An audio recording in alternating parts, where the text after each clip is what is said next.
Sports Illustrated. And here's the thing. This 12-team playoff that everybody was so excited about that it looked like all they were going to have to do was just take a big old rubber stamp and boink, just rubber stamp it. Boink. All blown up, looks like. Blown up. Man. What happened? They changed their mind? The Well, powers that be? They changed their mind? They are entitled to change their mind? They are, but I think when Sank the Tank had that midnight raid of the Big 12, everybody got PO'd, and suddenly they don't like that. That's 12 teams. That's not good. Everybody was all on board for this. Oh, man. They couldn't handle some change and curveballed them, and they didn't like it? No. Welcome to the real world, guys. Yes. That's on the committee. Really? Yeah. Oh, you don't like it when it's done to you, but And when now- you do it to everybody else, it's okay. And now Blaine, former college athlete Blaine Bishop, Well, I faked that for a little bit. they seem to be nervous about, well, they're just going to have to play too long. Well, some of those games would be in really cold places. It's not good for the student athlete. That argument is being made now. They better now. Stop. They better stop that. No, yes, they better stop that because nobody was talking about it. That's so ridiculous. No one, because if you win, you have to play about 17 games. And one of the arguments I heard was, well, I mean, Alabama does it every year. They play so many games. But yeah, suddenly that matters. Student athlete welfare is coming up now. We just don't know about that. That's too many games for those teams. Whenever money's involved, everybody can make more money. Yeah. And as long as I'm making more than you, that's what, because I'm thinking it's like, okay, at some point, the dam's going to break. Right. And you go, okay, how will the TV contracts be broken up? How will the bowl games be compensated or not? Or would they get less or more? Right.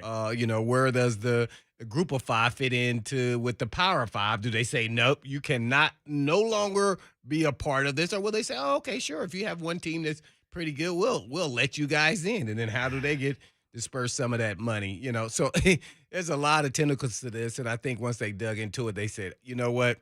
We're moving a little too fast, and let's just see what happens with Texas, Oklahoma. And by the way, they probably don't want the SEC to get like 4 teams. So the Big Ten and the SEC are going back and forth of who's the mighty king. And naturally, let's let them both be kings. That's what I would say. Well, the Pac-12, you haven't been able to get anybody arrested in the playoffs in how many years? And this was your chance that your champion was going to go every year. You had a chance with 12 teams. Now, maybe you try to get it shrunk down and you say, okay, only the top 4, no longer the Big 12. But the Big 12 has still got a seat at the table. I don't know what they're going to do, but when you said the group of 5, there's a 99.999% chance that the group of 5 gets screwed again. Yeah. Now, that's just a now real Oregon strong beat Ohio chance. State at Ohio State. So in the Power 5 from the Pac-12, they have a huge argument, but they got to run the gauntlet, I'm sure. And I think they can. Yeah. But you just never know when you're dealing with college student athletes. You never know. He could have a bad day, flunk this test, and then he was thinking about his test when the guy got it, toasted him. Or he threw an interception. Like my mind wasn't in. He wasn't locked in. Hey, can I just bring this up too? We were doing shows this summer, and all the name, image, and likeness stuff happened, and there were national college people saying that it was going to ruin college athletics, and the soul of the game was gone. Remember all that stuff? And people stood up on a box. They were mad like a 20-year-old kid was going to, endorse a local car place or a barbecue restaurant, and they just lost their mind over that. And once again, only like the superstars, right? Quarterback, maybe the running back. Some been compensated with their linemen, or because of they're the quarterback. Sure. So. There are some great stories. Like at BYU, they had an alum with the business, and he walked into a practice. Did you see this? Like walked into a post-practice meeting, and he was like, everybody's a walk-on, stand up. And they all stood up. He goes, you're all my endorsers now. You're on scholarship. Yeah. How could anybody be against that? Yeah. How could you be against that? I mean, so all you people, and none of you called in and told us it was going to ruin anything. It was all these talking head national guys. And I kept saying, no, it's not. Because they still have a red Alabama helmet with white numbers, or a white helmet with an orange T on it, or a Middle Tennessee logo, or whatever it is on their helmet. And they're just going to go out and play football, and everybody's going to watch. And guess what? The viewership is up, and there's more people in stadiums. And I'm sorry, I know that's a COVID scare for people, but everything is up for college football. Nobody cares that the quarterback is getting a free, Hyundai because he did a commercial. Nobody cares. Yeah. Nobody cares. Well, because all we care about is the entertainment. And it's such fantastic entertainment. College football, my gosh. The You got to passion play. I just got to watch it my whole life. Oh, well, but the passion to play college football is totally different than the NFL. It is. I think some guys lose grasp of that when they get in the league and they get the money. And they kind of like, all right, they take a deep breath and they relax. Yeah. Just kind of like Aaron Rodgers, relax. A different relax, though. And they relax. They can relax themselves out of the league. That happens to a lot of talented dudes. Yeah, I'm Sure telling does. you, man. So a guy like me that was a late rider, I was always fighting. Well, I was just like Lucas. Here's the other thing, too. And you talk about the passion to play college sports because a lot of people just around here, they're SEC fans, and they see these guys traveling first class, flying first class. They only play games on Saturday, and they have these $85,000 million facilities with a barber shop and a disco in it and everything else, and they got a custom chef making all their meals. Well, it's not like that everywhere.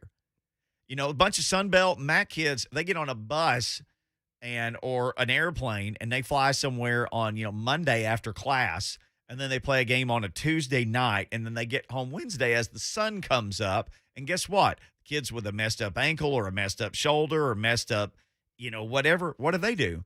They get home at 4 o'clock, they go straight to where? Trainer's room. Try to get themselves well enough to practice. Well, guess what? About 7:15, the trainer goes, hey, man, you got to get off the STEM machine because you got to get to class. Right?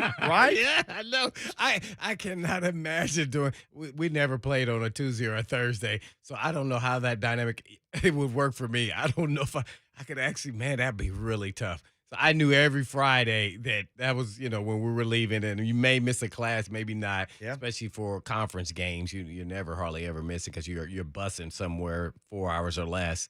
It was only the big games that we would have 3 games out of conference every year that you knew you was Fly to Clemson, fly to Wisconsin. Yeah. Oh, those are. Oh, boy, I live. the good I ones. live for those. I know. And then they were always early, so class is really not getting to going yet. Yeah. So I was pumped up. I was very focused. Like, oh, this is where I'm gonna make my name. And some people said this is where I lose my name. Some people did. Hey, because you were trying to get to the league. They really look at the film when you play. Yeah. Oh, okay, this guy played the big guys 3 times. How'd he do? Oh, he disappeared. Yeah. Okay. Well, he's going to disappear from our draft board. Yeah. But for everybody who thinks it's all just a picnic, it's not a picnic. And even the guys at the big schools who play on every Saturday and have the best of everything, guess what? They still got to get up and go to the training room at 5 o'clock to try to keep themselves well enough to practice at 3 o'clock because they're going to go to class in between. They're going to run and eat some lunch. They still have to make their grades so they can play. Mm-hmm. I mean, had to be as well. Some of those guys, what I have to say about the kids who really have issues or, that are student athletes are the ones who can't manage time. And what I had to figure out was, you still want that college experience as being like a regular student. right. So you want to go out and party and have a great time. Well, party time as an athlete, I figured it out, was only going to be on for home games Saturday night. That's it. After the game. After the game. There you For go. home games. That's it. Away games, nope. We get back like, no, no, I'm not doing it. So then once you realize your schedule, so you can feel like you at least was a part of that, and you wanted to have a good time. If not, then you're just really like a robot every day. You do the same exact things. Get up, work out, go to class, go to practice, lift weights, go back, treatment, study hall, same thing, over and over and over again. See how my voice sounded? Yeah. Mm-hmm. That gets boring, and some guys lose focus. Yep. Mm-hmm. And they're like, screw it. I Yeah. ain't going to treatment Then tonight. I'm not going coach to be like, yeah. hey, man, we saw you weren't going to class. Yeah. You got to go to study hall every single day of this year. See? That's what'll happen. Yep. Yeah, so. Yeah, The other that's where thing, they lose too, focus. and this is just since we're on this. By the way, Carson Wentz didn't practice again today. Biggest story. Well, the biggest story is Rhett Hundley took some first-team reps. Yeah, Brett What? Hundley. Brett Off Hundley. the practice squad. Yes. Whoa. This came up. Where did this come up yesterday? Because we brought it up right before. We brought it up at some point on the show. Somebody had said Brett Hundley's name. And we were like, wait a second. That guy used to play for the Packers? Yes. Yeah, that's it. Packers 16-7. He was with the Green Bay Packers in 16. He played in 16 and 17. He played in 4 games in 2016. He started 9 games in 2017. So he started 9 in his career. He's played in 18 games. He went 3-6 with the Packers, 61% completion, 9 touchdowns, 12 interceptions for Rhett Hundley. That's a whole lot more experience, I guess, than Jacob Eason. Maybe they're getting super nervous because they did put Eason out there. He threw a handful of passes. He threw one to Jalen Ramsey on Sunday. Maybe they're nervous. Like, well, Hundley's at least seen some defense. Well, I mean, he's a second-year quarterback. You say, man, maybe he's not the type to – maybe he wasn't prepped. He wasn't ready to go out there and play because maybe they say that ball shouldn't even been thrown just on pre-snap read. I don't know. But, yeah, I guess this is going to be interesting. I don't care if they have a two-headed monster. As long as we walk out of there with a win at quarterback, I do not care, man. I'm not – Rhett Hundley, you know, he's a solid player. That's the kid that went to UCLA years ago? Yes. He was a 5th-round pick. He's full-sized. He's 6'3", 226. That's quarterback size. Who drafted? I thought Arizona drafted him. He went to Green Bay in round 5. He was there 15, 16, 17. Then he was with the Seahawks for a year, which nobody ever plays when Russell Wilson's the quarterback. I could be the second-string quarterback for the Seahawks. I used to have a dream I was a Titans third-string quarterback. I literally – Whoa, wait a minute. You used to have dreams that you were the third-string quarterback? Do we have time for this? Yes, we do. Yeah, tell us about this dream that you always have. All the time. All the time. I haven't had it in years. I guess I lost hope. I aged out of that dream. Like my mind was like, you be their dad. When I met Bishop, this was probably what ended. I'm dead serious. Bishop Sankey's dad was standing to me at practice one day, and I was holding my son who was a baby. And Bishop Sankey's dad said, yeah, I'm here to see my son. I was like, which one's your son? He's like, Bishop. And I was like, hey, man, he's a nice kid. We love him because he is a nice kid. Oh, he's the best. Wait, that's your son? And he's like, yeah. He goes, is that I said, yes, that's my son. I was holding as a baby. Mm-hmm. And I said, do you mind me asking? I'm just curious. How old are you? And he was 4 years younger than I am. And his son was in the NFL, and my son pooped his pants as I asked him the question. So I never had that dream again after that because my body told my subconscious mind, hey, man, you can't be the backup quarterback of nothing. You're old. So that was the realization that you could never be the backup quarterback for the Titans when your son really pooped in your arm. Well, talking to Bishop Sankey's dad, who was younger than me, had a full-grown son playing in the NFL. But I had the dream for years. And did you ever get in the game? No, that was the greatest thing about it. And I'll tell you this: I've never told this. I've told this story before. I've never told this part. That is the first I heard of. I never told this part. I didn't know the plays. I didn't know any of the plays. I mean, we had a playbook. This is hilarious, man. I had a playbook, but I was like real popular. So I never played in the games. And in my dreams, I was always like at a community appearance or something. And people were super happy to see me because I was like my size now. And I was like this curiosity, like the Doug Flutie of Nashville. Like, look at this little guy. He's the I was third string. He's the third string quarterback for the Titans. I was always third string. And my biggest fear was, what if they want me to play? Not because I was afraid I'd get killed. It's because I never learned the plays. Because I thought, I'm never going to play. They know I'm not any good. But I'm great in the community. Please tune into the rest of this story in episode 2. This is what happens when the first day of fall arises. Today, people gotta go cuckoo for coconuts. So what the heck? You were in the dream sometimes. We're teammates. Oh, that will be in episode 2. Stay tuned. We'll be right back. 104.5 The Zone. Blaine and Mickey. Don't forget to say, Alexa, play 104.5 The Zone. All right. Rumor has it I may have to buy a second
no, I certainly don't have dreams of being a backup quarterback for fear that I would somehow make it into the game and be killed. Well, mine actually is I'm afraid to go in because I don't know the plays.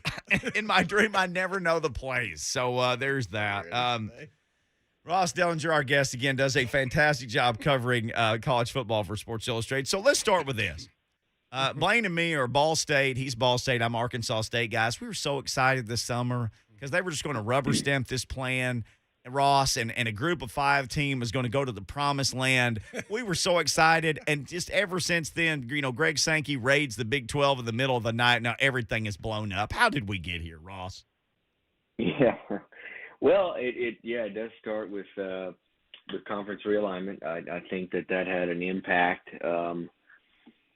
It's more of kind of a petty impact, if you will. A lot of commissioners are a little frustrated by the SEC's acquisition of 2 of the powers in college football.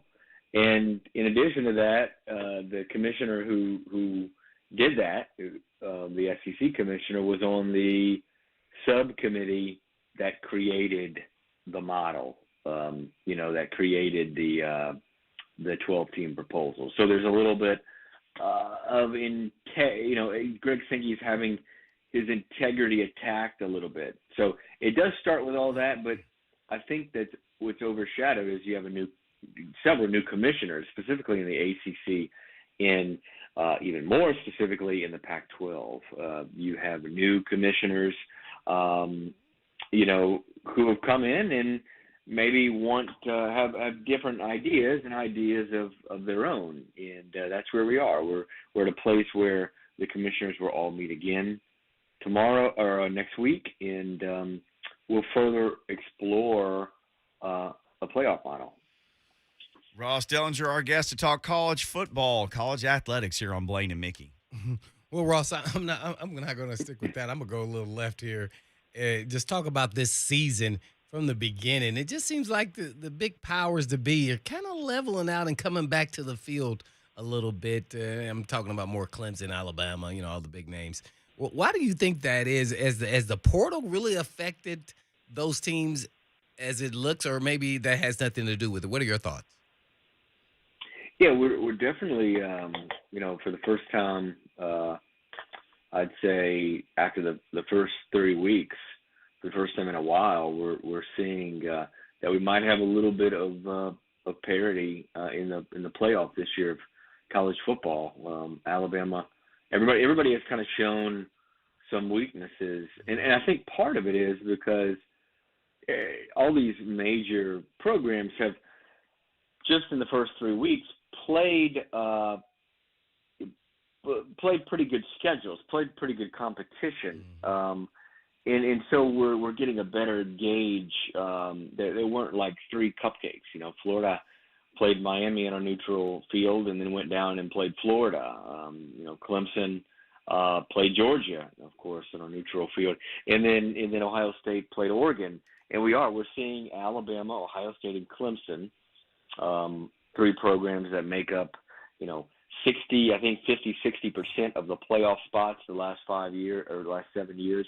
We're seeing them have some weaknesses, right? And outside of them playing decent competition early in the year, I don't know what else is behind it.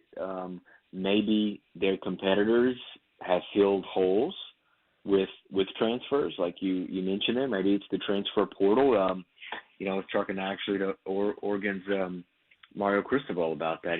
You can plug and immediately play players. So if you're one of those second-rung programs, not the Alabamas and the Clemsons, and you've got some holes on your team, you can immediately go to the transfer portal and fill them. And maybe that is part of what's happening. We're on with Ross Dellenger, college football writer for Sports Illustrated. I guess you would know better than most who's on the list. Since they're not using a search firm for USC head coach, football coach job, who do you think is on the list or who should be on the list?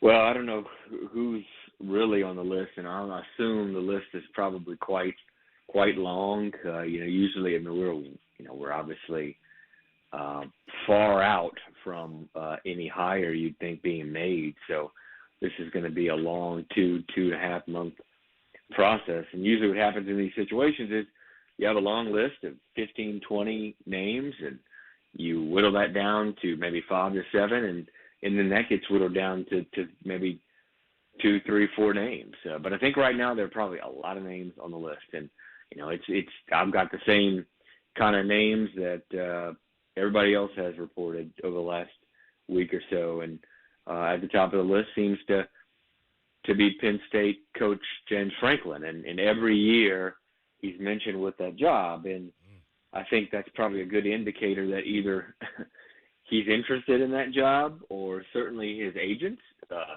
think he's interested in that job, or for whatever reason want to get his name out there, because it's every year now, 3 or 4 years running, that his name has been mentioned for that job, and then you have the plenty of other candidates. Cincinnati head coach Luke Fickell.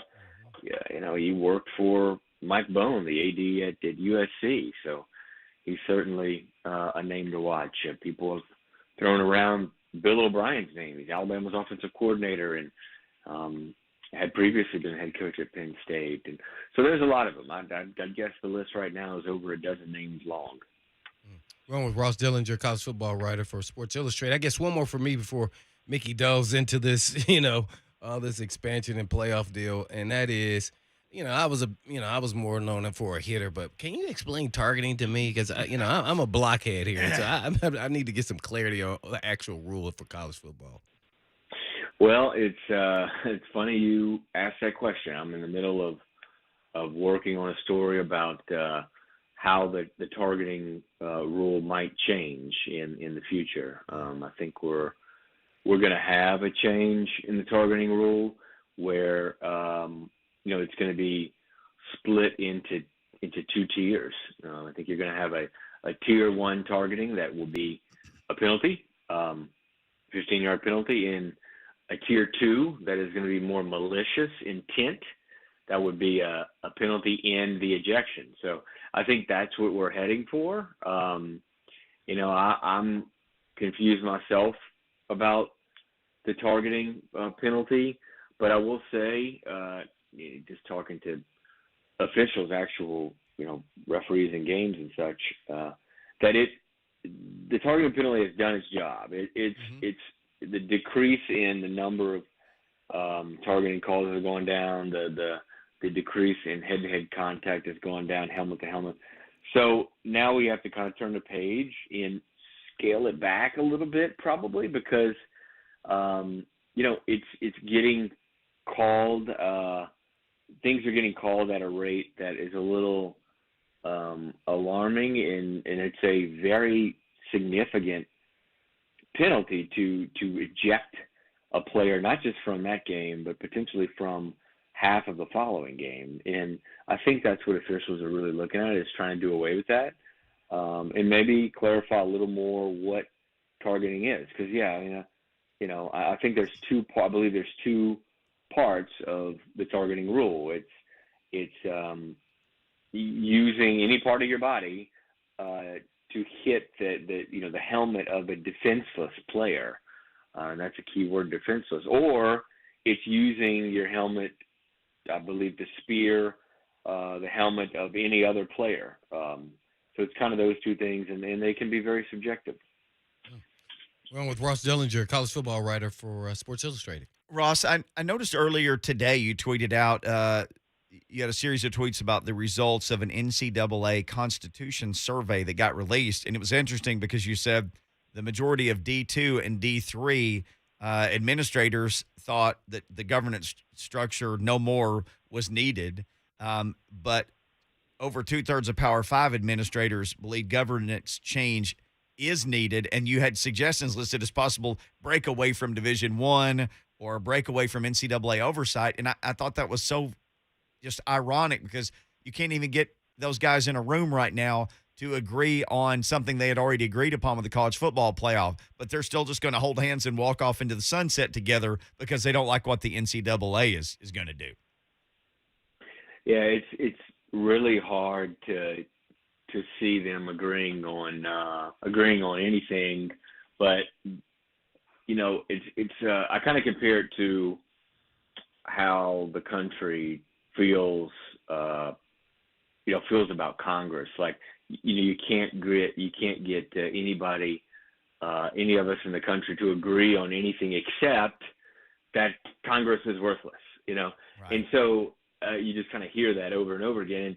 And it's kind of the same thing with the NCAA. You can't get anybody in college athletics to agree on anything except, right, that the NCAA and its governance model is terrible and needs to change. So they can agree on that for the most part, and that's what we're seeing. We're this constitutional committee is discussing ways to change the governance model, and I think one of the ways to change the governance model is to have the FBS or the Power Five govern itself, and doesn't mean, it doesn't necessarily mean that this reverberates down into championships or all that stuff. I mean, the NCAA probably will continue to host championships and run them, but just the way things are governed and the rules are made, I think you could see a situation where conferences will start to have more power to make their own rules together in groups. And maybe that's a grouping of the Power Five, or maybe that's a grouping of the 10 FBS conferences. Ross Dellenger, our guest. So let me ask you this. So the things that were sort of getting swept aside when it looked like the 12-team thing was steaming towards happening, things like player safety, or it's going to be really cold in some of these places. What about the Rose Bowl? ESPN has most of the rights to everything. None of that seemed to be as big a problem a few weeks ago. But now all of those things are being brought up. Well, that's right, and that's what goes back to kind of what we talked about earlier, is that I think a lot of people had their feelings hurt by the move of Oklahoma and Texas, and that brought on some frustration, which has developed into reasons why we have to pause the playoff. I do think even if the Oklahoma and Texas stuff didn't happen, I think we would be in a situation where we'd have some of these same issues, specifically with the Rose Bowl. That situation wasn't going anywhere. That had nothing to do with Oklahoma and Texas. So that still would have been an issue for sure. And that is maybe one of the most difficult issues to resolve. And then I think another issue is the potential for only having 8 teams in a playoff instead of 12, eliminating that first round. There's a lot of concern it's too many games, or it's the winterization, so to speak, of stadiums can't be done, and the overlap of the academic schedule and exam schedule, specifically out west. They're on I don't know what they call it, but they're on a different academic schedule than other parts of the country. And so there is some issues that would have been there anyway. However, I think we probably have more issues locked on top of one another because of commissioners, wanting to pause things because of what happened with Oklahoma and Texas. Ross Dellenger, our guest from Sports Illustrated, talking all things college football.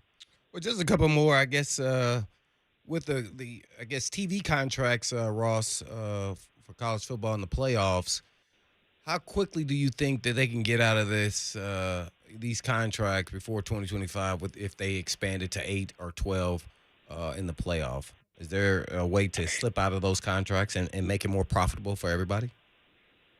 Well, there's a way to add games to the contract, but if you add in right now, from what I understand, the earliest that you could do it is 2024. So it would be so we're going to have, no matter what. I mean, we will have 3 years of 3 more years of the 14 playoff.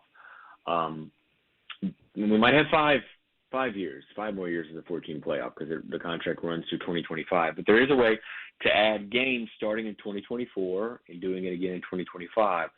The issue is that if you add games, ESPN has first right to refuse those games. And something tells me that ESPN isn't going to refuse those games. So they will have the rights to those games. They will have the rights to the final 2 years of the first 2 years of an expanded playoff in the final 2 years of the contract. And I think there's some, partly because of what's going on in Oklahoma and Texas, what happened with them, that commissioners don't want to see ESPN have the full control of any expanded playoff. So you'd have to get, I think, in order to agree early on, in order to agree, to expand the playoff before the contract ends, you'd have to get ESPN to agree to refuse those extra games and have another media partner control. They'd have split control of an expanded playoff, which a lot of people think ESPN would never agree to. But I guess you don't know until you ask. And I just have this feeling that we're on our way to potentially having 4 teams, certainly at least another 3 years, and maybe another 5. And lastly, where does Notre Dame and, big time independence, but really Notre Dame fit into this equation down the road, you say? Well, Notre Dame is the only school with one full vote in the room. There's 10 FBS commissioners that have a vote, and then Notre Dame's athletic director. And so there's a lot of power there in Jack Swarbrick's hands. And he probably thinks along the same lines as Greg Sankey and maybe Bob Bowlesby in the way he would vote. I don't think Notre Dame nor the SEC is going to agree to an 18 playoff with 6 automatic qualifiers. That would just leave you 8-2 at-large teams. With the number of teams that are successful in the SEC and the number of overall just teams in the SEC, it'll be 16 in a few years. They want more at-large slots, and Notre Dame can't win one of those automatic bids, so they want more slots to improve their chances and opportunities. So they're not going to vote for that. In the group of 5 isn't going to vote for an 18 playoff with if you do the best 8 teams, the top 8 teams. I think all the other Power 5 conferences probably would go for that, but not the group of 5, and you need unanimous support. Ross, great stuff, man. For people who are interested in college athletics, I tell them all the time they need to follow you just because you seem to be on top of everything that is happening, especially all this business stuff, playoff stuff at Ross Dellenger, or, of course, anywhere on their favorite Sports Illustrated platforms. Man, thanks for the time again. We always love catching up with you. Appreciate it, Ross. Yeah, no problem. See you guys. Yes, sir. Ross Dellenger of Sports Illustrated. A great follow to find if you want to find out what all's going on with all this stuff. Okay, when we come back, I have a stat of sacks involving Javon Curse, Harold Landry, and Travis LeBoy. That's next. Blaine and Mickey. Coming up today on the 3HL. Hey, you know what? We're one day closer to a great weekend of football. So what are we going to do? We're going to relive the win in Seattle, and then we're also going to talk about this matchup with the Colts with the best in the business, Greg Cosell, who watches the film, and the film don't lie. And then we're going to have a guy come on and talk about what it's like in the trenches where this game should and can be won. That's my guy. Oh, my brother. Savage. Ramon Foster. I can't wait. We're going to have a great time. You should be here. Don't miss it. Better not. Today, starting at 3 p.m. on 104.5 The Zone.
The playbook for the Titans, I do know that, and it's send out all these extra stats. So if you follow some of the Titans reporters on Thursday, mid-morning, you'll start getting all these random stats. Well, this week was they have doozies. Robbie Bourne and that crew, they come up with some amazing extra stats. So here was one of the ones today. There's a bunch from Derrick Henry, by the way. Derrick Henry, I'll get to the one that I teased. So Derrick Henry, according to these stats, averages an all-time NFL high. NFL high. Since 1970, that's the modern history of the NFL, which is now 51 years. It didn't used to seem that far away. But that's when the NFL became, at least scheduling-wise, they merged with the AFC or the AFL anyway, since 1970, 51 years. The highest that anybody averages yards per carry in division games is Derrick Henry. More than anybody else since 1970 in division games, he averages 5.84 yards per carry. He is second in yards per game. In division games, he averages 97.1. The only guy with more yards per game in division games is Barry Sanders. In his division. Yes, in his division. Huh. So literally, we can't even, we don't have enough time every week to say Derrick Henry did this and Derrick Henry did that, and this is 5 people have done this ever and 7 people have done this ever. And we always got time for the king. Is that not crazy though? Well, this is just from this week. Well, yeah, when you're a cyborg, I mean, that's what happens. I mean, you just set records all over the place. Man, I love do they have the list? I know he sent the supplementary notes. They got it. Who's is Fred Taylor on there, my guy? Okay. I want to know who's on the list. Man, he passed 5.84 yards per division games and then 97 yards per game. Okay, here you go. I got it. I had who all did he pass up? Give me the top 5. Okay, for the yards per game, which only Barry Sanders has more, it's Barry Sanders, Derrick Henry. Give us the numbers though. Barry Sanders 104.7. All these sound like radio stations. I know, right? Derrick Henry 97.1 FM. Terrell Davis is third. He averaged 93.2. Adrian Peterson averaged 90.8. And number 5 is Walter Payton, 90.6. Then Edgerrin James, then Curtis Martin, then Emmitt Smith and Jamal Lewis, who doesn't get a lot of love in these situations, but was a punishing rascal and could run. Yeah, and then he rushed for 2,002. And number 10 is OJ. Oh, man, I was trying to see how many that I played against. I think it's about at least a handful of them.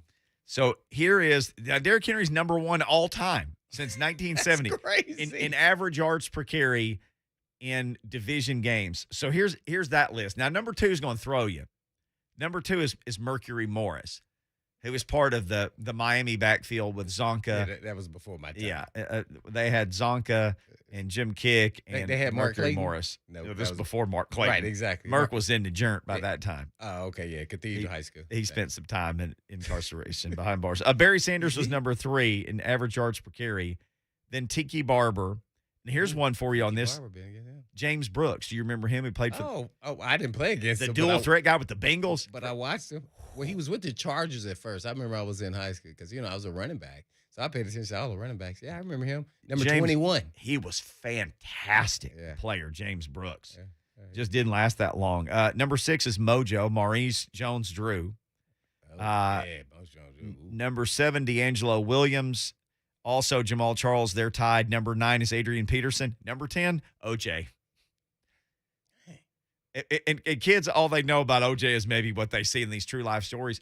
OJ Simpson had sprinter-type speed and was a big back and was just incredible, but both his knees just got destroyed playing. His knees, in those days, they couldn't fix knees like they fix knees now, but OJ played 11 years.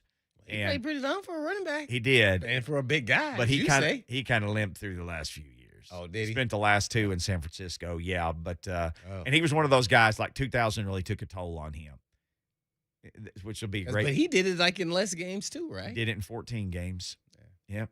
He did that in 14 games. All right, here's the one that I teased. Again, these crazy Titan stat keepers over there. Hats off, Dwight. Where they get these stats, man? Robbie and everybody over there. I've been keeping those kind of stats when I was playing. Puff. Man. All right, here you go. Come on, Most sacks by a Tennessee Titans / Oilers player in the first 50 games of their career. It's 1982 to present because they didn't start keeping sacks until 1982. Isn't that crazy? Although, Luke is going to yell at us. Jones. There were like 3 or 4 guys who made it their life's work. They have gone through every old record of every old game and updated sack records from guys who played in like the 70s, the 60s, the 50s, like Al Bubba Baker, who played for the Lions. They went through their records? They went through they went through the film. They went through their records and the film in some cases where they had it available. The records wouldn't have sacks on it because they wasn't recorded. So they how do you take a tackle for a loss as a sack? You don't know if he was running or throwing because the quarterbacks, ran a little bit more back then. But if you look at Pro Football Reference, which is the website I love more than any website that there is anywhere, they updated sacks on all those old players. They gave them sack numbers, so it's pretty cool. But this is for the Titans since 1982. Number one, that's easy. Everybody knows it's the freak, Javon Curse. In their first 50 games. First 50 he had 35 sacks in his first 50 games. Oh, watch this. That's less than I thought. Me too. Honestly, that's less than I thought too. Yeah, I was like, like 50. I'm thinking, he probably was around 40-something. Number 2, Harold Landry with 20 sacks. He's number 2. Oh, but that's a big jump difference, though. It is. That's 15 sacks. Number 2, though. That surprised me. And number 3 is Travis LeBoy. 18 and a half sacks in his first 50 games. Because I remember that dude, and I thought, I wonder what he did after that. In his whole career, in his entire career, he had 29 and a half, and he had 18 and a half in his first 50 games. He lasted a little bit beyond that. He played for the Oilers, Cardinals, and then briefly for the 49ers and the Chargers. But that dude was – What was Van den Bosch in his first – did he play 50 show up. games? Jarrell Casey was next. He had 18, so it's 35-20 for Landry, 18 and a half for LeBoy. Jarrell Casey had 18. Oh, you said 18. And then Kenny Holmes and Ray Childress each had 17 and a half. Oh, wow. Yeah. First 50 games. Oh, man, I'm surprised like Sean Jones and William Fuller not on there. Me too. First 50 games. Got you thinking today. All right, let's give you the latest on what's up with the Titans practice-wise. A Colts practice note about quarterbacks and even the Titans defensive coordinator talking about how in the world do you get ready for multiple quarterbacks. I want to ask Blaine that too. We'll do all that coming up. And Doug Mathews too in the second hour of Blaine and Mickey. Listening to Buck Rising will give you all the info you need on the Titans. And if you feel his opinion is wrong, he has a built-in excuse. It's because I'm wearing like long shorts today. My shorts come down to my knees. It's affecting my judgment. I can't be doing this.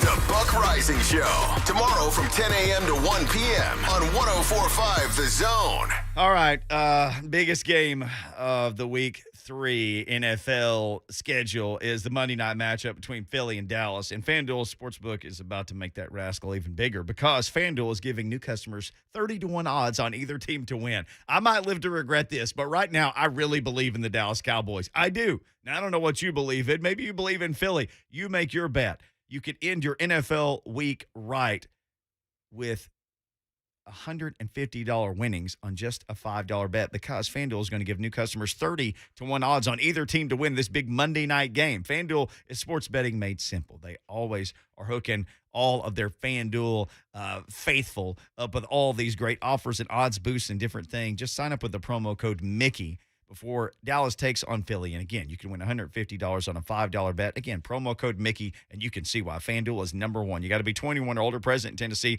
New Year's is only $10 first deposit required. Must wager in designated offer market. Max bonus $150 bonus for Tennessee users, and it's fulfilled in site credit within 72 hours. Tennessee site credit expires in 14 days after receipt. Restrictions apply. See full terms at sportsbook.fanduel.com. Gambling problem? Call the Tennessee Red Line at 1-800-889-9789.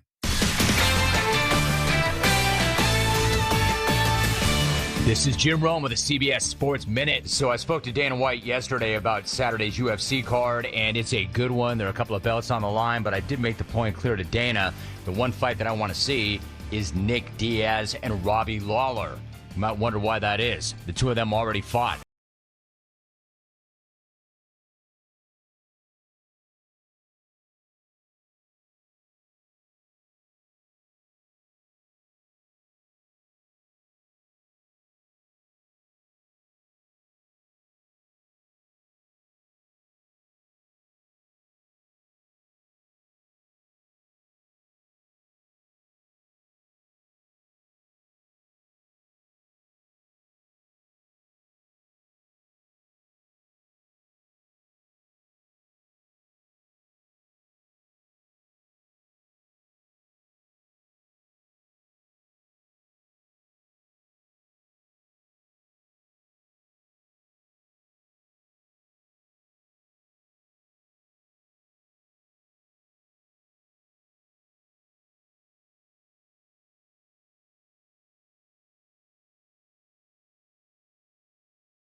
Yes, let me just ask you this because we're sitting here and we have microphones, so my. I'll ask you this. And then Shane Bowen also talked about it today.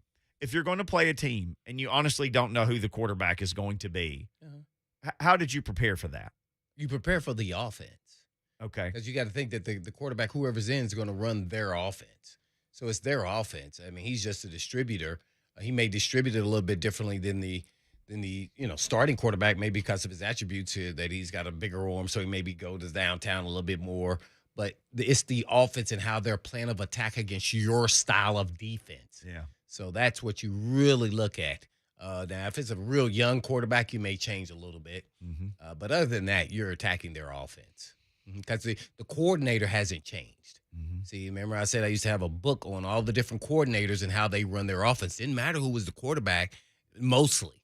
Now, get these elite You've quarterbacks, told me about it that, changes too. a little bit, because these elite quarterbacks change a little. They got some special talents. Well, you've told me that even when a coordinator switched teams, you're Yeah. like, he still runs the same thing. Yeah, he's running the same thing. He may add some things along the way because you get the different staffs, and they say, oh, we should do this when we get in it, So, yeah, you kind of evolve as you go. But, no, I think you're going to attack their offense.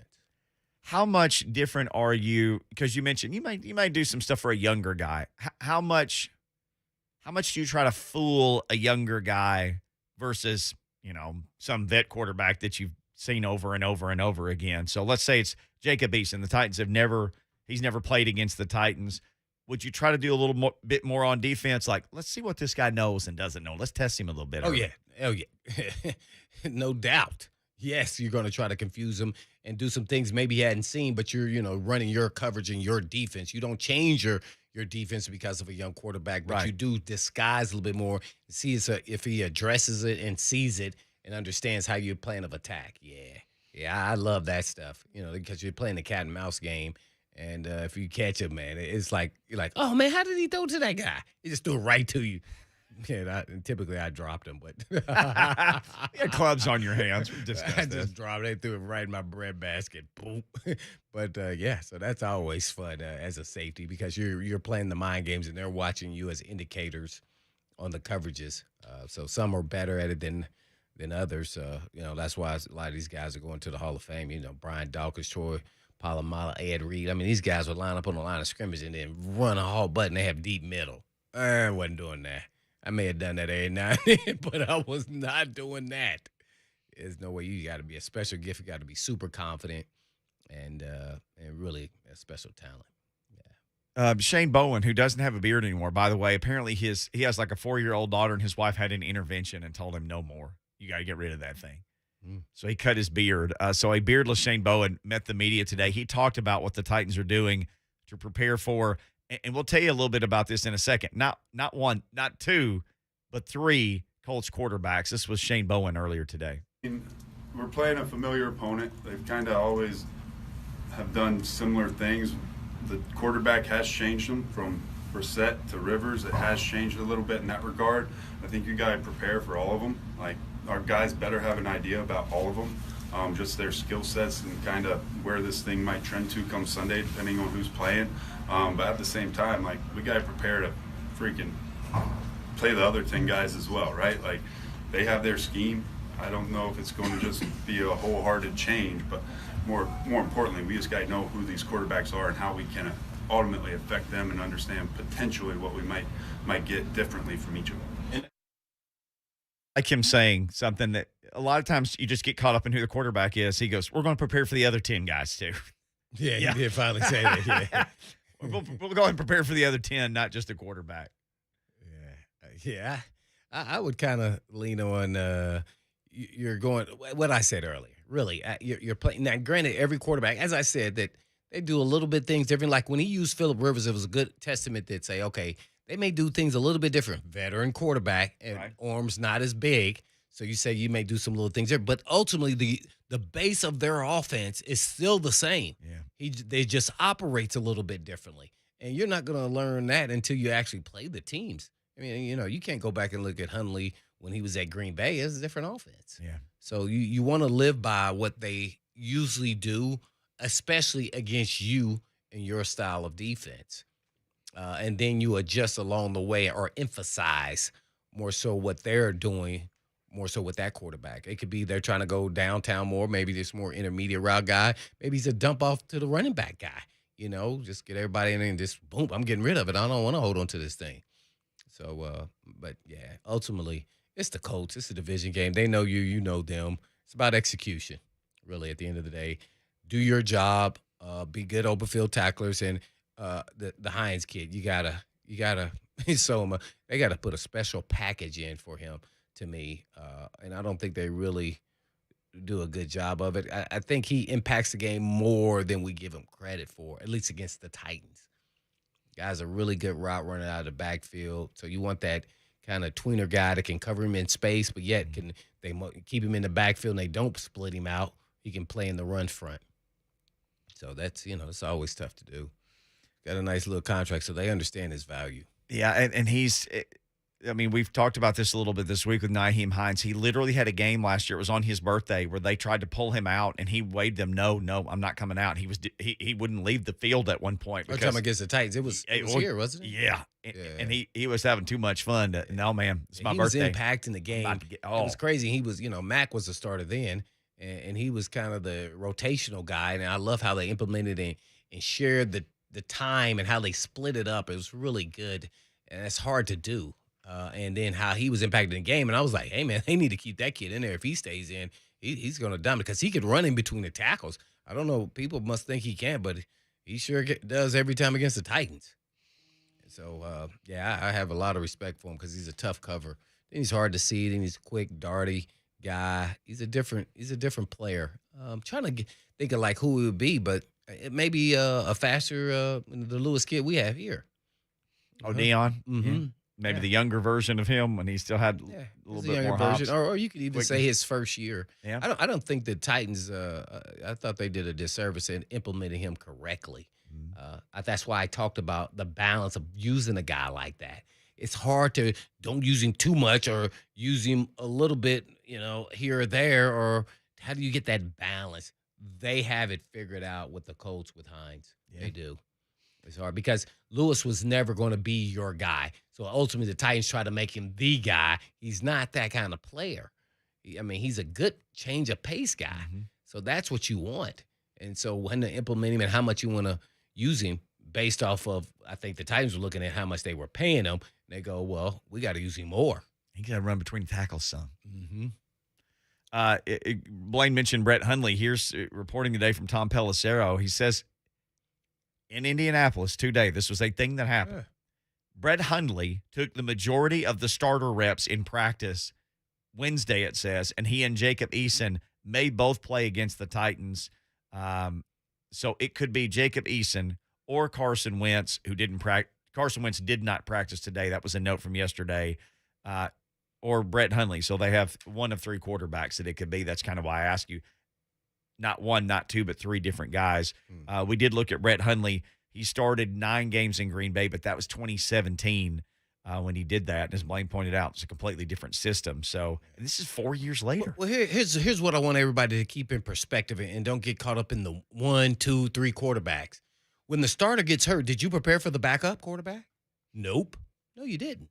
No, because you prepared to play that offense. Right.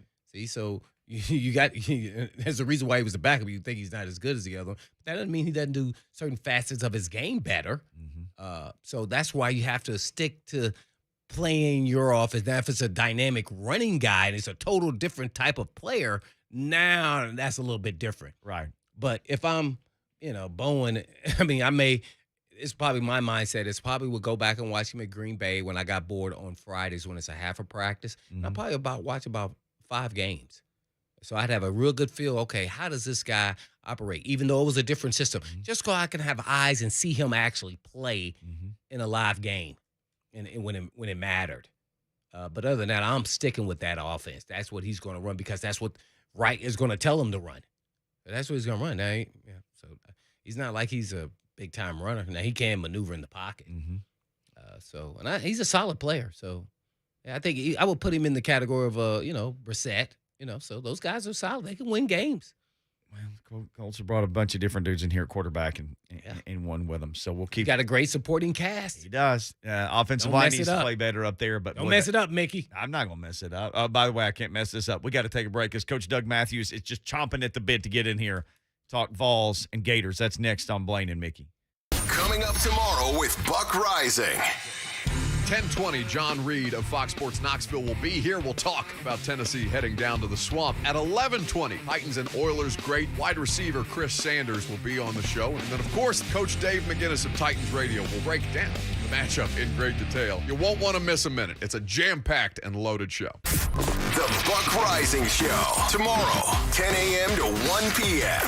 on 104.5 The Zone.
And then people of another age say Florida. So at least about half of the Vol fan base ought to be pretty fired up. They're all fired up. But it's interesting who views whom as their rival with Tennessee. Age group, I think. Tennessee did not play Georgia or Florida regularly until 1992 when we went to division play. Right. I was there the whole decade of the 80s, and you go back well before that. It was always Auburn and Alabama. And normally, Tennessee would play Auburn first and then Alabama. And if you didn't beat one of those, and usually two of those, you weren't in the conference championship race. So and vice versa. Those were the two big ball games, certainly. You just got to beat Alabama and Auburn every year, Coach. That's no big deal, right? If you want to have a great season. It's a little bit easier now to beat one of them than it was the other one.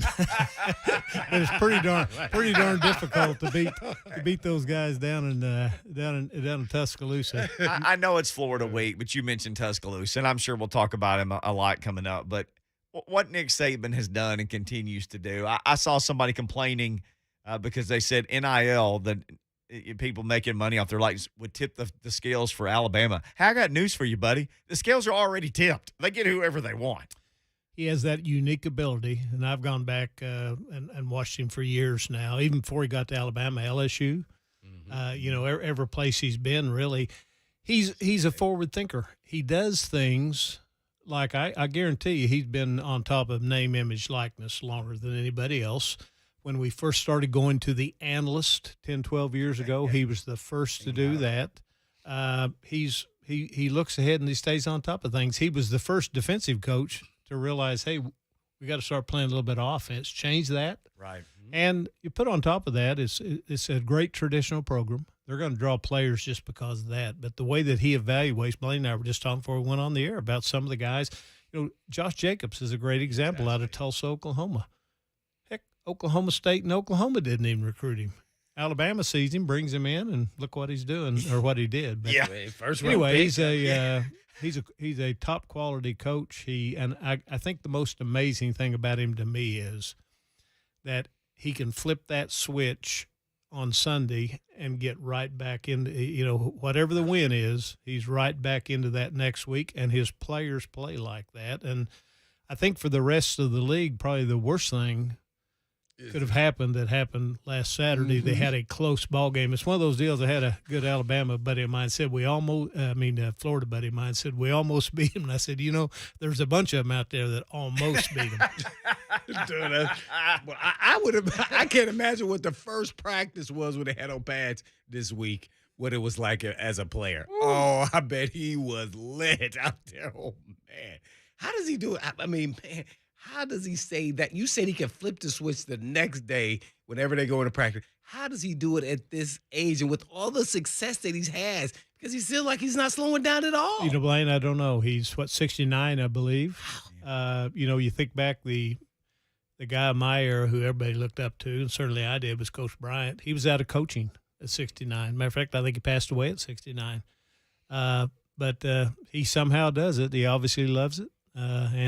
He's the way he continually has staff turnover. I mean, every year he loses him. He loses maybe two coordinators, but he's got a system. He believes in it, and the players believe in it, and he's doing pretty well right now. Well, on to the swamp is where Tennessee will be at. And I saw this one stat, and I bet you remember this game. Tennessee hadn't beat them since 2003 in the swamp. Is that true? Do you remember that game? I remember when they beat them down there, but I don't remember what year it was. I think they've lost one in the last 15 years or something like that. Right. I think they've 15 of the 16. They've lost 15 of 16. Yeah. Tough place to play. Yeah. Unfortunately, it's been a tough place to play for them when they play them in Knoxville. I will say this, though. There was 2 or 3 years going back to the almost. There's a couple of games, maybe 3 in Knoxville, where Tennessee, one in Florida, I was there, had a great opportunity to win, and Florida found a way, particularly the last one down in Florida. They had 4 fourth down plays, including a 15-yard pass turned into fourth 15 turned into a touchdown. But Florida has a way of winning down there, and even when the teams are pretty evenly matched, Florida has a way of winning, and that's what Tennessee has to overcome. They got to figure out how they can beat Florida. Now, this year, Florida's got a better football team. But we all know if you go down and you can stay in the game, one of the things, if you go back and look over the years of Southeastern Conference football, particularly teams that are relatively close, almost every game goes into the fourth quarter. So the object on the road is always to get into the fourth quarter. And if you get into the fourth quarter with a chance to win, who knows what's going to happen? A fumble punt, a block punt, a tip pass, something like that can turn the proverbial tide, so to speak. But that's what you try to do. You try to stay in ball games. And if there was ever a true axiom or maxim in Tennessee lore, you got to play every play to the last play of the game, because you just don't know when one of those plays are going to happen. And that's what Tennessee's going to have to do here. Florida's a little bit better, maybe a good bit better, but Tennessee playing well enough, playing really well on defense. And the one thing that we've seen out of Florida now, they don't throw the ball like they used to. Now they run it exceptionally well, Sure do. particularly with the quarterback. But running quarterbacks are easier to defend than passing quarterbacks. So, we'll see. And I'm anxious to see what Coach Heupel is going to do. Essentially, offensively, he's done very little as far as different schemes on offense. They pretty much run 2 or 3 plays, most of them inside. I think we'll see exactly what his offense looks more like. I don't know if Tennessee, though, has identified yet, Blaine and Mickey, who their playmakers are. Who are the guys that can make plays defensively? Kicking game, I think they know. But who are those guys on offense? Their 2 tight ends have caught 15 passes. That is, by far leading the team. Yes. And while it's important to have tight ends catch passes, that's not the way you beat good teams. Right. They got to find somebody outside. They got some chances, some folks out there, some body, but they got to get that ball to those playmakers. And I think we'll see what Coach Heupel's offense really is this week, because they'll have to pull out all stops to win this game. Well, if both quarterbacks are healthy, who do you think he's going to go with, and who would you go with? Boy, I don't know. Here's what I don't know. Did you see this today, Coach? He said he's leaning just towards playing one guy. That's what Heupel said. In his mindset, if you listen to him all the time, I think that's where his mindset is always at, is to just play one guy. That's why Bailey didn't get in a blowout to the fourth quarter. Well, and the thing about this team is Milton and Milton in particular, but certainly him and Hooker, they're both similar players. I mean, it's not like you're going to get a different look from one to the other. I don't know, haven't asked him, don't know if he'd tell me. I don't know what his feeling is about an injured player that misses a game. Does he get his spot back when he comes back? He's not said. My guess is he'll probably go with Hooker, but it's just strictly a guess. If he goes with Milton, it means that he really believes that the first couple of games, the overthrown passes, because if there will ever be a game that Tennessee will need to hit deep throws, it'll be this ball game. It'll be this game, it'll be Georgia, and it'll be Alabama, because all 3 of those teams are going to play that bump man coverage outside. They're not going to give any help, and they're going to stop everything, clog up everything inside.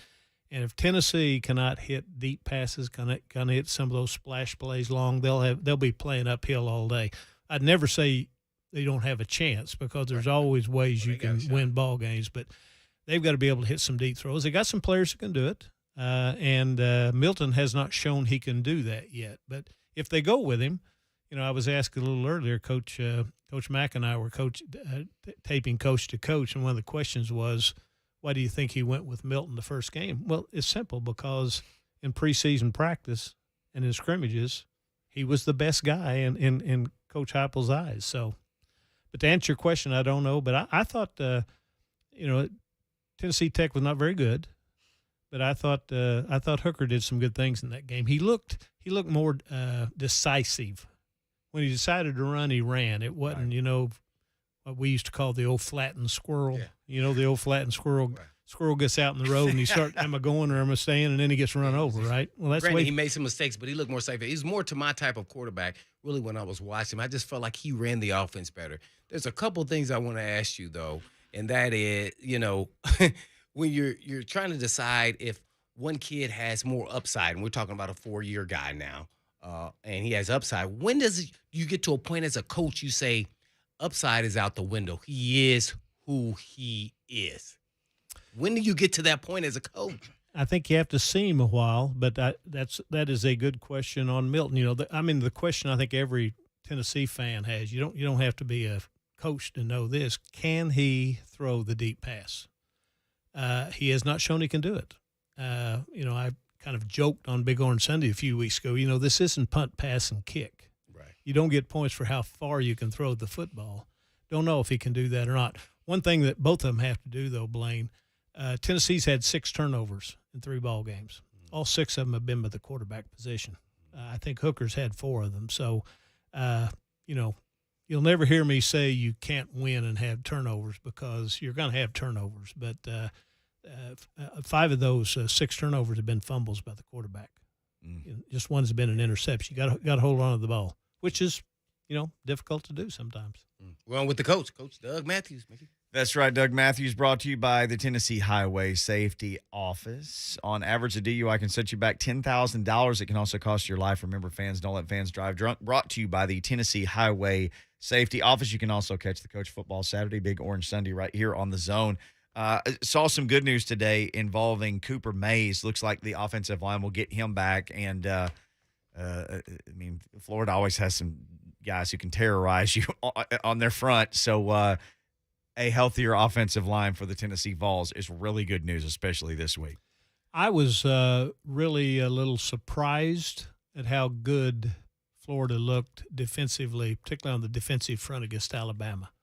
They got a couple of really, really big-time players up there. It looked like in that one ball game. And Tennessee getting Cooper Mays back is almost a must because what's happened is, Calbert, they went into this season with 6, maybe 7 good offensive linemen. Calbert got hurt early. He's out for the season. And when Cooper Mays got hurt, that made them move. Their backup center was Carvin, who moved to center. Well, he's as a natural guard.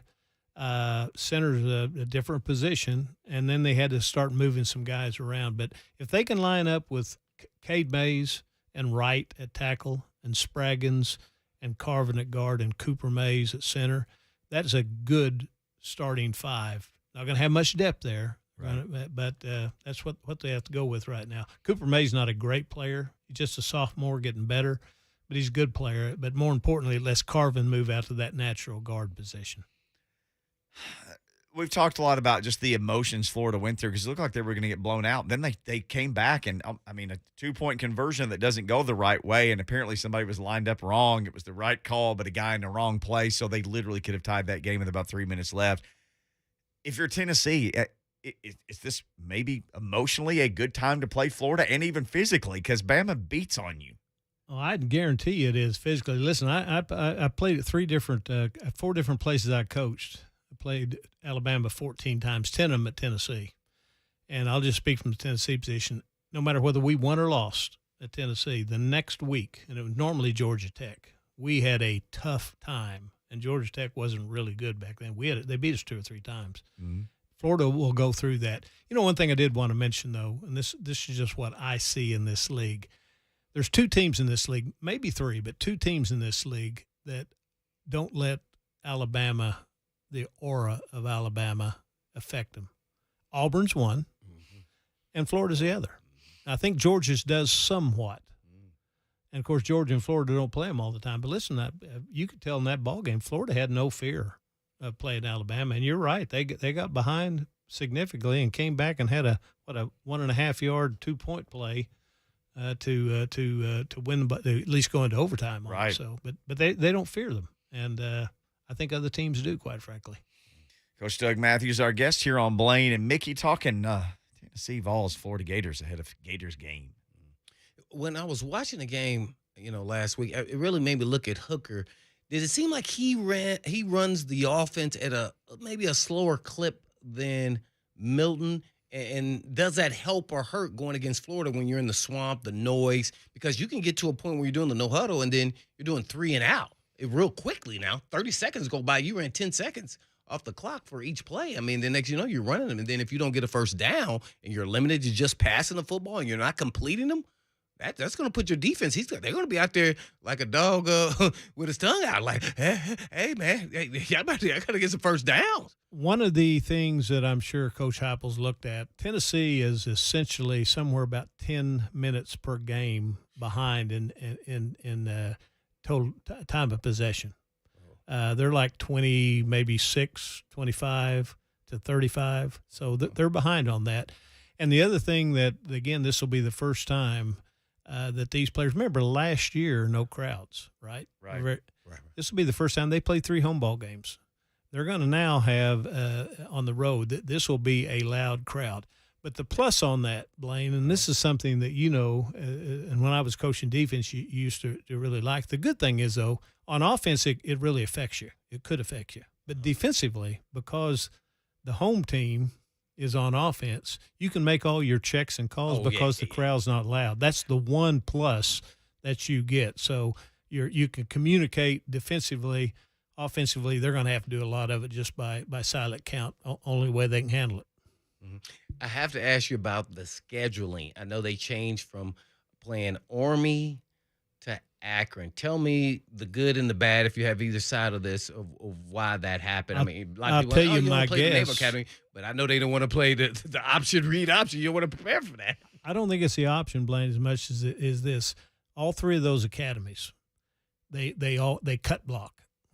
They got smaller linemen. They're down on all 4s, and they cut block. And I think that had as much to do with it as anything else. I really do. And I can understand that. Now, I don't know who went to where. I don't know. I don't know if that was Coach Heupel. They're paying $500,000 to do it. Right. As I'm saying. But I think that's what it is more than anything else. Those you don't work on that, except that 1 week. And they get down there. That's the only block now in college football. The only block that you can make below the waist is in the line of scrimmage. And nobody does that except the academies and the teams that run the option look on it. And it's different. I mean, as you know, you're used to taking offensive linemen on up high, and it is a different technique to get those hands down. You got to play their head into the ground. I coached defense several years against the wishbone teams, and that's one of the difficult things you have to do against them. You have to get your it's a complete different attack from your defensive folks. You got to get your hands on their hat instead of underneath their shoulder pad. So I don't know if that's what it was, but it would make sense for me to do it. Coach. You got me all excited thinking about Larry Lacewell's wishbone teams at Arkansas State in the 80s that used to run for, 400 and 500 yards regularly. 400 or 500 yards. Just crazy. Lacewell knew how to defend it because he coached the other side of it when he was in Oklahoma. He did. And I think that's why he thought, well, shoot, nobody can prepare for it except me. I'll just run it against everybody. We could tell Lacewell stories. When I left Tennessee in 1989, Larry came in and was the defense coordinator. Right. Called me, and we had some good conversations after that. He was a tremendous assistant coach. He was all those Switzer wishbone teams. Yeah, the backbone of those teams were not good defense, great defense by the University of Oklahoma. Sure was. Larry Lacewell, also scouting director for the Cowboys' 3 Super Bowl teams. Yep. Yeah, Google him, kids. Bad shape now. Yeah, he's not doing well. But he was part of that. Any of those guys that were part of the old Arkansas teams, they're a lot of fun to be around. There's a bunch of them out there too, by the way. Okay, Lucas is going to yell at us, but I have to tell you this before we leave. Lacewell, and Tennessee people who of a certain age know who Larry Lacewell is. He was also a legend at Arkansas State. He carried around for years. He's not doing well now. A Crown Royal bag full of Super Bowl rings, SEC rings, Sugar Bowl rings. He had just bagged Big 8 rings. He had all these rings, national championship, and he would take out his SEC championship rings from Tennessee every time he did a speaking engagement in Jonesboro, and he would say, yeah, I wanted Hog fans to see what SEC championship ring looked like, so I brought them with me again tonight. Like, he would gig them every time. You did not mess with Coach Lacewell. Yeah, we could do this forever. He's the most unlikely football coach you'd ever see. He's probably 5'4". Right? Yeah. Yeah. I mean, really, about 5'4". From Fordyce, Arkansas. Had a bad eye. Had a bad eye. Blind in one eye. But he was a heck of coach. Real quick, Lucas can holler at me since you guys. He's gonna get it. Bobby Proctor, who people have heard on my show, was a secondary coach at Oklahoma with him. He told me, and Coach Proctor was around a lot of really top coaches. He said Larry Lacewell was the very, very best game day play caller and making adjustments of anybody he has ever. And that's a skill. Yeah. That's a skill to be able to adjust during the ball game. He said he was outstanding at it. And if Bobby Proctor said it, I believe it. I believe it, too. I know Coach Lacewell very well. Always great stuff, Coach Mathews. We can talk football. We can tell stories. This segment goes too fast. See you next week. Tennessee Highway Safety Office making it happen. Fans, don't let fans drive drunk. We're back to wrap up Blaine and Mickey after this. It's the two best teams in the AFC South as the Titans and Colts go at it from Nissan Stadium with early positioning in the division on the line. It's going to be a good test. Coverage starts Sunday morning at 9. Then the kickoff at noon on your home for Titans football. 104.5 The Zone. What's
You just need to stop spending you're going to say 5 minutes. You're going to spend about an hour and 5 minutes with him. Because that dude has stories about all your favorite players. Well, he coached them. He's got stories about all those guys. They're just fantastic. Yeah, we went down the list from Harper to Pickens to Dale Carter. Chuck Webb. I mean, the whole list. Think about all these people, too. And he's just saying their names like, we're talking about the 1990 team. He's like, Dale Carter, Carl Pickens, Chuck Webb. He's just dropping. Smith, he said, yeah. He's just dropping all-time great names. He's just saying these names one after the other of just some of the most unbelievable. And he said, and everybody says this about Chuck Webb, Blaine, he may have been the most talented of all of them. He just got robbed out of injuries. Yeah, he said he got injured, hurt his knee. That was it. We've talked a lot about Nyheim Hines today. So I thought in the last break I looked up, this is what he's done in the last 2 games of time. Because we were talking about this in the commercial break. Okay, who's even left at safety? Like what? Yeah. I want to put a special package in for him. Because your thing was, okay, if you're the Titans, what do you do with this guy? How do you attack him? Well, the safeties are Kevin Byard, Dane Cruikshank, Matthias Farley are the 3 guys who are safeties because they cut Bradley McDougald. So the other 2 guys you got to work with who are just listed, now look, they're not listed as cornerbacks. They're listed as defensive backs on the Titans roster, would be Chris Jackson and Elijah Molden. So how might those guys possibly figure in? Because here's the stats in the last 2 games. 22 carries, 99 yards, and a touchdown. 13 receptions, 111 more yards, and a touchdown. That's what he did last year against the Titans in 2 games. Nyheim Hines. Well, he's a special. I would have a special package. I'd use a safety, probably, maybe Molden or another backup, guy that can run and play the run front because that's what they'll do. They'll see a DB, they check straight to run him in, and if they motion him out to get out there wide and run some routes like a receiver, guess who you got out there? You got Molden on them. Yeah, because Jackson's already on the slide, so I'm assuming that's where he'll be since that's where he finished the last game. He's a special little player. You have to address him. You got to have a package for him, especially if he gets out of control.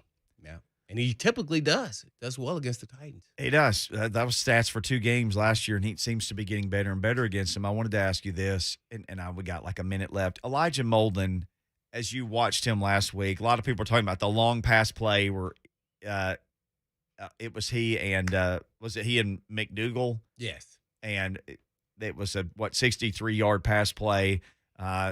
Receiver runs away from Lockett.